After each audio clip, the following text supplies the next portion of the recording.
If you think the economy is more important than the environment, try holding your breath while you're counting your money. Kind of sums it up, doesn't it? The government's been watering down its net zero policies. New petrol and diesel cars won't be banned until 2035. Gas boilers won't be phased out at all. We have some of the leakiest housing stock in Europe, but landlords will now face no fines if they fail to insulate their properties. And opening new coal mines and oil fields and gas fields, it's heading for an economic and environmental crash. The official opposition have left the field of play. Gone is their pledge to invest $28 billion a year into green infrastructure. Gone is the Shadow Chancellor's plan to free ourselves from dependence on Russia. And gone is anything that can be described by the word plan. Now, everyone in this room knows that we are in the middle of a climate emergency, that if we fail to tackle global warming, the impacts will be catastrophic. And that no matter how clever or innovative our children and grandchildren are, they won't be able to clean up the mess. So that's the upbeat part of my speech done. The good news is that because of devolution, we no longer have to wait for Westminster to get their act together. We've invested £40 million, and that's 40% of our entire core investment fund in the green economy. We've invested in offshore wind. I don't even need to explain why we need to invest in offshore wind. It keeps bills down as well as generating jobs and tackling the climate emergency. And Bob Dylan was right. The answer, my friend, is blowing in the wind. Last year, UK electricity generated the least amount from fossil fuels as any year since 1957. 43% of that came from renewables. And we know the only way to guarantee lower energy prices is to reduce our exposure to the global energy market. In short, generate more sustainable electricity here. And that's what we've been doing with our TIGOR programme. Technology and investment, innovation in green growth in offshore renewables. And just like the Winnie the Pooh's Tigger, it's full of energy. Inventing things like undersea robots to help lay the cables. New software to make this stuff cheaper. Remote control boats that go onto wind turbines to make them more reliable and bring the cost down. All being built here in the northeast. Besides TIGOR, we've committed $14.5 million to the offshore wind sector, creating jobs along the River Tyne. Another $2.3 million for the North East Growth Accelerator Programme. That's working with really small firms so they develop new products. We're getting retrofit underway. Now, that's a massive task and can't be done without central government, but we've launched the one-stop shop with the Energy Saving Trust to help local people get ahead of the curve. And we've got crowdfund North of Tyne that directly funds local communities where they choose what they want, like the Repair Cafe up in Rothbury, or back lanes being rewilded on Tyneside, or community parks being made in Shieldfield, or even beekeeping on the Meadowell estate. That's the stuff that people want to do. The energy is out there. We ran the Citizens' Assembly on climate change, the only combined authority that's done that. And we've put our own house in order and planted on marginal scrubland in Northumberland enough trees to more than offset all our own emissions. A lot of people talk about getting there. We just did it. And of course, our Green New Deal fund saving over 3,000 tonnes of carbon dioxide a year by funding the infrastructure and product development, including things like solar panels that are also roof tiles. So it will no longer be a case of having to put a solar panel on a roof. You can just build the entire roof out of it. That's the stuff that's happening here. We invented hydroelectricity in the northeast. We actually invented public transport as well with Stephenson's rocket. You know, we can be the dynamo here. So why have I just enumerated a big list of programs from the green economy? And it's because those jobs that we're creating today, your kids are going to be doing tomorrow. And we're giving them a route into a career that's dealing with our climate crisis and earning a good living. We fund our Green Skills programme with the Energy Central Learning Hub in Blythe that's working with schools and rolling out around the region. So there's that opportunity for young people, not just to learn the abstract of a green industry, but to actually go and get some experience in it and get their ability to have a job there for when they've finished their education. And that's in the context of increasing enrolments in adult skills across the board. Pre-devolution, there were 22,000 enrolments a year. Last year, there were 35,000 enrolments. When have you ever heard a branch of government get a 60% increase in value for money? Well, we did it. And these are skills like maintaining electric vehicles, installing air source heat pumps, retrofitting homes. And then, of course, there's the Schools Climate Challenge, run in conjunction with CATS, and I'm sure there's someone from CATS around. Yeah, way, woo, at the back there. And that's giving kids in primary schools hands-on experience of things like soil analysis and learning about fast fashion. Kids in secondary schools working with engineers on genuine, real-life problems. Kids in the tertiary stage at sixth form developing climate change simulators with the computer games industry. When I was elected mayor back in 2019, we've come a long way since then. I had 3 permanent members of staff, and when I walked in the door, I was actually outnumbered by film crew from the BBC and Sky and ITV and everybody else. My first month was pretty much reading CVs. No sooner had we recruited our senior management team than we were in COVID lockdown and worrying about could we buy pasta or toilet rolls. It seems a long time ago, doesn't it? It wasn't that far back.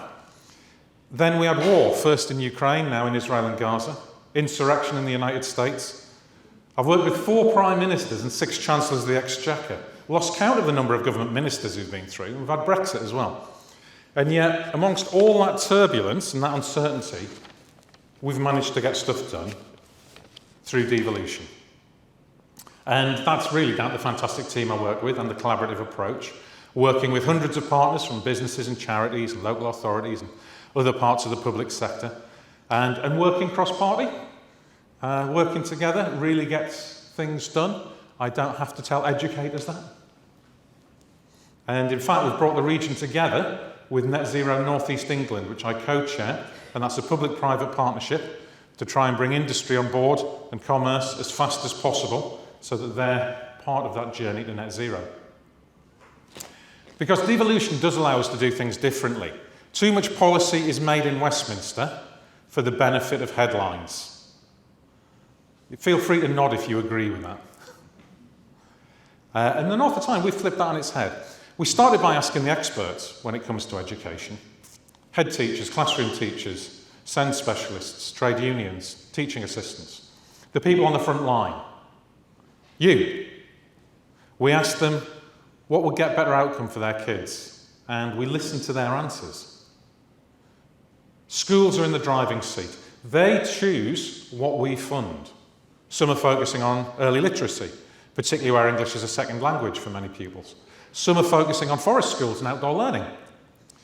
We're the first combined authority to fund a major oracy programme in 100 schools. Being able to express yourself, to engage with others, to listen and speak, that's fundamental to being human.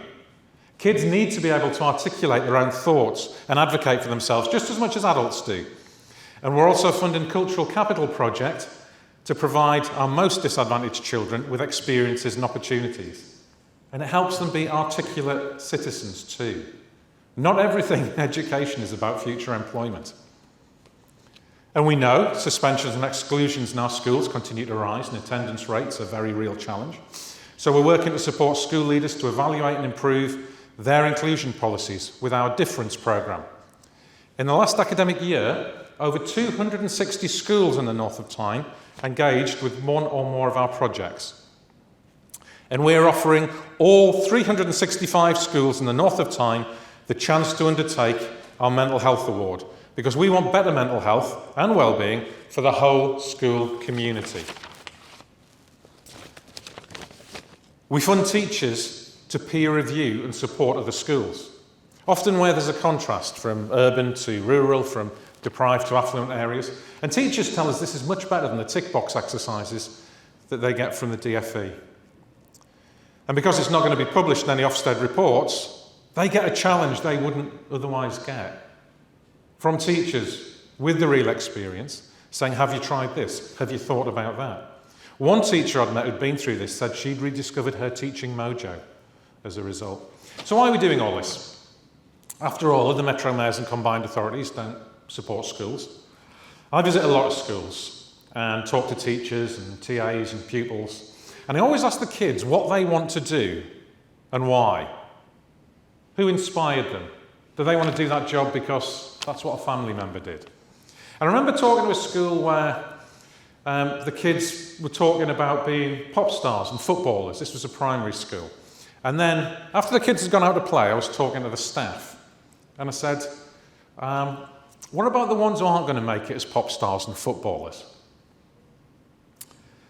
And the answer came back. Almost none of these children know anyone who's an engineer or a pharmacist or a manager in local government. They saw getting a regular shift at Lidl as an achievement. And there's a long history to this. Shipyards and mines closed, 0 hours work, some families struggling with addiction and violence. And we need to build a ladder, giving them a helping hand to secure meaningful employment. And that's the way we match our green investment with meaningful education for young people. And you can't ignore poverty either. We know poverty is multidimensional. That's why our child poverty prevention programme focuses both on what happens in school and what happens beyond the school gates. Over 100 schools have taken part so far, poverty-proofing the school day, providing free after-school clubs, helping families with cooking and finances. And we've provided welfare advice in 50 schools. We've helped families claim back an extra 1.2 million in benefits that they were entitled to. In fact, one family got £11,000 in back benefits for their disabled son they didn't realise they were entitled to. We're funding baby boxes for 750 new families, and that will rise, recognising that those first 1,000 days of a child's life are crucial. And we're working with employers because the sad truth is that work is not always a route out of poverty. Nearly 3 in 4 kids in poverty are from working families. But this is just the beginning, because the North of Tyne's success has opened the door to greater devolution. In May, the North East gets to choose a mayor for the expanded region, covering not just Newcastle, North Tyneside and Northumberland, but adding in Gateshead, South Tyneside, Sunderland and County Durham too. And boy, did I have to fight to get this devolution deal. Astonishingly, some of our local authorities actually fought against being in it initially, and managed to win them all round. But that's more people, more powers and more money. In fact, it's the best funded devolution deal in England. £6.1 billion with control and the resources over transport for the first time. In 2019, I visited the high school in Ashington, and the teacher was telling me, she says every September when she drives in, she would see 20 or 30 young people standing at the bus stop ready to go into Newcastle to study on their courses. And she said she'd pass that same bus stop in January and there'd be 3 or 4 of them left because of the cold, because of the poor transport, because of the fact that you get off at the Haymarket and you have to walk across to Newcastle College. This summer, the Northumberland line opens, the only new railway line in this entire country. That will change things for those young people in Ashington. That ability to move around on sustainable public transport opens up opportunities. And that's the key thing in my re-election.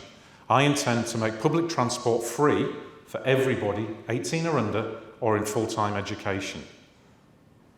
Part of a fully integrated total transport network that I'll build with single ticket across bus and metro and ferry and e-scooters.